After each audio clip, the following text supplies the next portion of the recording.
Good morning. It's, if not a sense of deja vu this morning, but you can call it a similar start to yesterday. The equity markets here in India have started positive. The Nifty 50 is up about 0.5% or thereabouts. It had started even higher than what it is currently, but it is given up just a bit of gains to trade at 15,763 or thereabouts right now. Now, if I read down the list, I don't have anything that is indicative of a trend as far as the Nifty 50 is concerned. Right on top of the screen, you have NTPC that's gaining about 2.8%. ICICI Bank is looking particularly strong today, up about 1.9 to 2% or thereabouts, contributing to a large chunk of the Nifty 50's gains at this juncture. HDFC is up about 1.8%, another heavyweight that's doing well. Sun Pharma is up about 1.3%, Bajaj Auto up about 1.2%. Reliance Industries also gaining today about 0.5%, and that's also contributing to the gains at this juncture. About 12 losers, and you can't really call them 12 because I would say that BPCL and Bajaj Finserv are trading flat, and so is Bharti Airtel. The biggest loser is Adani Ports, down about 1.7%, and then you have the likes of HCL Tech that's losing about 0.6%, Tata Consumer down about 0.5% or thereabouts. So that's the picture for the Nifty 50. If you broaden the scope today, if anything, the broader markets are not performing as well as they did yesterday.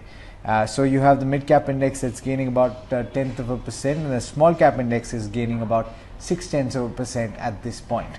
Among the sectors, you have the realty index that once again stands out. It's gaining about 1% or so. Suntech Realty is really flying in trade today, gaining as much as 7% at one point of time. You have the Nifty Bank that's gaining about 0.6%. Auto is up about 0.5%. FMCG is flat. IT is marginally negative, and that's perhaps to be expected. A little bit of caution ahead of Infosys results that, remember, come out tomorrow. So what are the factors that have to be borne in mind? Tomorrow you have the kickstarting of the Zomato IPO. So there's a possibility, and okay, it's a 9,000 odd crore IPO. So yes, there is a possibility of some amount of liquidity getting pulled, or some amount of a profit booking being done in order to create the liquidity that will be used to subscribe to this IPO. A lot of people are interested in it. Down the road, of course, you have Paytm, which is also going to be quite a big IPO. And then besides that, you have Infosys results that are tomorrow. People are going to be in wait and watch mode. Foreign institutions have been selling and selling very, very quickly. In the month so far, in just a few trading sessions till the 12th of July yesterday, they've sold over 5,000 crore worth of equity on a net basis. In yesterday's session itself, they sold about 745 crore rupees. Apart from one session, they have been net sellers in all of the sessions so far in July. And that's something to bear in mind. That is where quite a bit of the selling pressure is coming from.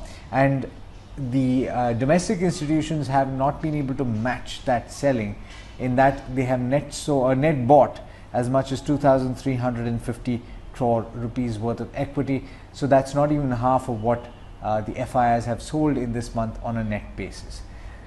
One more thing, you have the India VIX that is continuing to be much lower than it has been in the past. It's at still around 12.5 or thereabouts, 12.6 right now, and that's indicative that volatility is not going to be the name of the game. It's probably going to be a bit range bound in the near to medium term, in the near term at least, for the benchmark index. Perhaps the big action will continue to take place in the broader markets.